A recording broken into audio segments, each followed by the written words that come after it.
ಆ ಒಂದು ಮಂತ್ರವನ್ನು ಜಪಿಸುತ್ತಾ ನಾನು ಮಂತ್ರನ ಜಪಿಸಿ ಜಪಿಸಿ ಜಪಿಸಿ ಯಾವ ಥರ ಆಗಿದ್ದು ಅಂದರೆ ಸ್ವಲ್ಪ ಭಾಳ ಮಾಡ್ರನ್ ಇದ್ದೆ. ನನಗೆ ಕಾಣುವಂಥದ್ದು ಶಕ್ತಿ ಅಷ್ಟೇ. ಒಬ್ಬ ವ್ಯಕ್ತಿನಲ್ಲಿ ನೇರವಾದಂಥ ಶಕ್ತಿನ ನೋಡುವಂತಹ ಒಂದು, ಅದೇ ಥರ ಇಲ್ಲಿನ ಕೃಷಿಯಲ್ಲಿ ಈ ವ್ಯವಸ್ಥೆಯಲ್ಲಿ ನಿಮ್ಮ ಶಕ್ತಿಯನ್ನು ನೀವು ನೋಡಿಕೊಂಡ್ರೆ ಮಾತ್ರ ಹೊರಗಡೆ ಇರ್ತಕ್ಕಂಥ ಶಕ್ತಿಯನ್ನು ನೋಡಲಿಕ್ಕೆ ದೃಷ್ಟಿಕೋನ ಬಹಳ ಸವಿಸ್ತಾರವಾಗಿ ಸಿಗುತ್ತೆ. ಈ ಆಧ್ಯಾತ್ಮದ ವ್ಯವಸ್ಥೆಯಲ್ಲಿ ನನ್ನ ಒಂದು ಅನುಭವ ಹೇಳ್ತೀನಿ. ನಾನು ಇದಕ್ಕೆ ಬಹಳನೇ ದೂರ ನಾನು ಈ ಥರದ ವ್ಯಕ್ತಿ ಆಗಿರಲಿಲ್ಲ.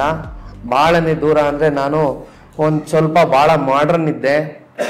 ಮಾಡ್ರನ್ನು ಅನ್ನೋದ ತಕ್ಷಣ ಅದೇನು ತಪ್ಪೇನಲ್ಲ, ಆದರೆ ನನಗೂ ಆಧ್ಯಾತ್ಮಕ್ಕೂ ಭಾಳ ದೂರ ಇತ್ತು.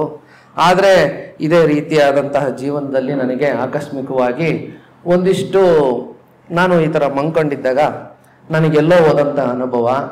ಆ ಅನುಭವದಲ್ಲಿ ಯಾರೋ ಏನೋ ನನಗೆ ದೀಕ್ಷೆಯನ್ನು ಕೊಟ್ಟಂಥ ಅನುಭವ, ಏನೋ ಒಂದು ಹೇಳ್ದಂಗೆ ಅನುಭವ. ಆ ಒಂದು ಮಂತ್ರವನ್ನು ಜಪಿಸುತ್ತಾ ನಾನು ಮಂತ್ರನ ಜಪಿಸಿ ಜಪಿಸಿ ಜಪಿಸಿ ಯಾವ ಥರ ಆಗಿದ್ದು ಅಂದರೆ, ಈ ಮಂತ್ರ ತಾಂಡಿದ ತಕ್ಷಣ ನನಗೂ ಒಂಥರ ದ್ವಂದ್ವ ಇತ್ತು. ಈ ತಾಂಡಿದ ತಕ್ಷಣ ಏನಾಗುತ್ತೆ, ಏನೂ ಆಗಲ್ಲ ಅಂತ ಅಂದ್ಕೊಂಡಿದ್ದೆ. ಆದರೆ ನಿಜವಾಗ್ಲೂ ನನ್ನ ಜೀವನವನ್ನು ಬದಲಾಯಿಸ್ತು ಆ ಒಂದು ಮಂತ್ರ. ಈ ಜೀವನವನ್ನು ಯಾವ ಮಟ್ಟಕ್ಕೆ ಬದಲಾಯಿಸ್ತು ಅಂತ ಹೇಳಿದ್ರೆ, ಇವತ್ತು ನೀವು ಬದಲಾವಣೆಯ ಹಂತದಲ್ಲಿ ಮನುಷ್ಯನ ಥರ ನೋಡೋದಕ್ಕೆ ಆಗ್ತಾನೆ ಇಲ್ಲ. ನನಗೆ ಆ ಮಂತ್ರವನ್ನು ಪಠಿಸಿದಾಗ ಫಸ್ಟು ನಾನು ಯಾವುದೇ ವ್ಯಕ್ತಿಗಳು ನನ್ನ ಮುಂದೆ ನಿಂತಾಗಲೂ ಕೂಡ ಅವನು ಹಿಂಗೋ ಹಂಗೋ ಈ ಥರದ ದ್ವಂದ್ವದ ವಿಚಾರಗಳೇ ನನ್ನಲ್ಲಿ ನಿಲ್ತೋಯ್ತು.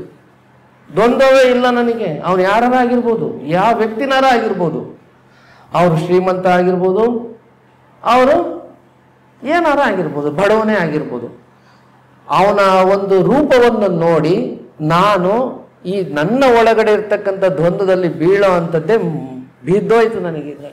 ಇದು ಮೊದಲನೇ ಅನುಭವ ನನಗೆ. ಈ ಪೂರ್ವಾಗ್ರಹ ಪೀಡಿತರಿಂದ ನಾನು ಕಡಿಮೆ ಹೊರ ಬಂದೆ. ಇದು ಮೊದಲನೇ ನನ್ನ ವೈರಾಗ್ಯದ ಅನುಭವ. ಈ ಯಾವಾಗ ವೈರಾಗ್ಯದ ಅನುಭವದಲ್ಲಿ ಮೊದಲನೇದಾಗಿ ನಾನು ಇದ್ನೋ ಅವಾಗ ಎಲ್ಲರನ್ನೂ ಸಮನಾಗಿ ನೋಡುವಂಥ ದೃಷ್ಟಿಕೋನ ಬೆಳೀತು ನನಗೆ. ಯಾವಾಗ ಪೂರ್ವಾಗ್ರಹ ಪೀಡಿತರಾಗಿದ್ದೋ ಅವಾಗೆಲ್ಲ ಬರ್ತಾನೆ ಇರಲಿಲ್ಲ. ಯಾರು ನೋಡೋದು ಇವನು ಚಿಂತೆ ಮಾಡೋದು, ಅವನ ಹಂಗ ಹಿಂಗೆ ಅಂತ ಇತ್ತಿಲ್ಲ. ಇದು ಯಾವಾಗ ನನ್ನಲ್ಲಿ ಕಳಚಿ ಬಿತ್ತೋ ಆವಾಗ ಸಮಾನತೆಯ ದೃಷ್ಟಿಕೋನ ಬೆಳೀತು ನನಗೆ. ಇದು ನನ್ನ ಎರಡನೇ ವೈರಾಗ್ಯದ ಅನುಭವ. ಯಾವಾಗ ಇವತ್ತಿನ ಕಾಲದಲ್ಲಿ ನೋಡಿದಿರಲ್ವಾ, ನಾವು ನನ್ನ ಮಕ್ಕಳನ್ನು ಕೂಡ ಸಮಾನವಾಗಿ ನನ್ನ ತಂಗಿ ಮಕ್ಕಳನ್ನು ಕೂಡ ಏನು ಮಾಡ್ತೀವಿ, ಸಮಾನವಾಗಿ ನೋಡ್ತೀವ? ಆಗುತ್ತಾ? ಅಂತ ಮನಸ್ಥಿತಿ ಇದೆಯಾ? ಒಪ್ಕೊಳಕ್ಕಾಗುತ್ತಾ? ಬಹಳ ದೂರ ವ್ಯವಸ್ಥೆ, ಬಹಳ ದೂರ ಇಟ್ಟು ಹೃದಯದಲ್ಲಿ ನೋಡುವಂಥ ವ್ಯವಸ್ಥೆ ಆಗ್ತದೆ. ಆದರೆ ನಾವೆಲ್ಲರೂ ಕೂಡ ಎರಡನೇ ವೈರಾಗ್ಯದ ಸ್ಥಿತಿಗೆ ಬರಬೇಕು, ಅದನ್ನು ಸಮಾನತೆಯ ದೃಷ್ಟಿ. ಯಾವಾಗ ಸಮಾನತೆಯ ದೃಷ್ಟಿ ಬೆಳೀತೋ ನನಗೆ ಸೃಷ್ಟಿಯ ಒಂದು ಅರ್ಥ ಆಯಿತು ನನಗೆ.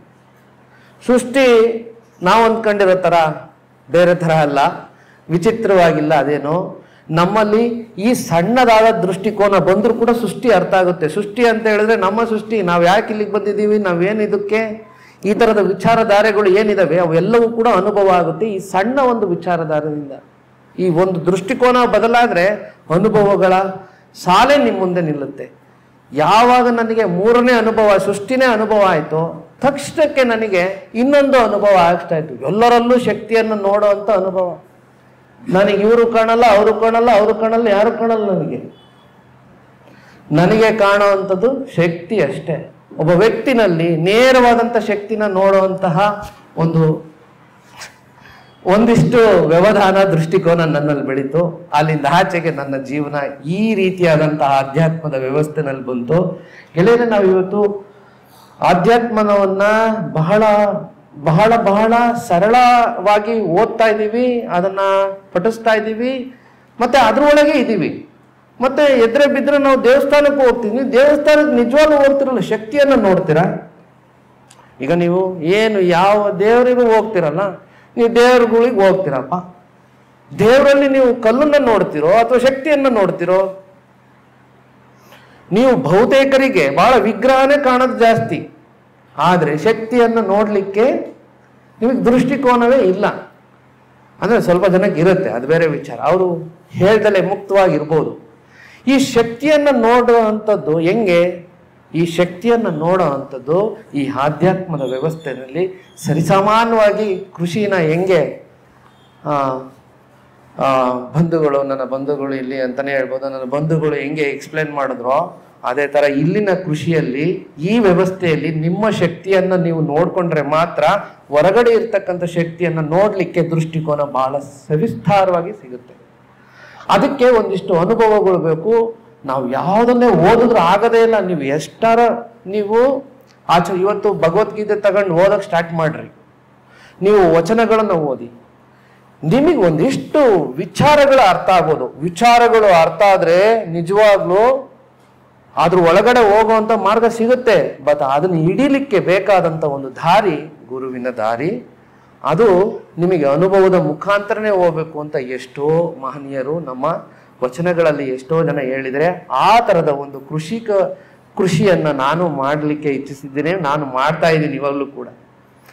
ನನ್ನದೊಂದು ಬೆಳೆ, ನಿಮ್ಮದೊಂದು ಬೆಳೆ ಅಷ್ಟೇ. ಆದರೆ ಇದೆಲ್ಲವೂ ಕೂಡ ನನ್ನ ಅನುಭವಗಳು. ನನಗೆ 4ನೇ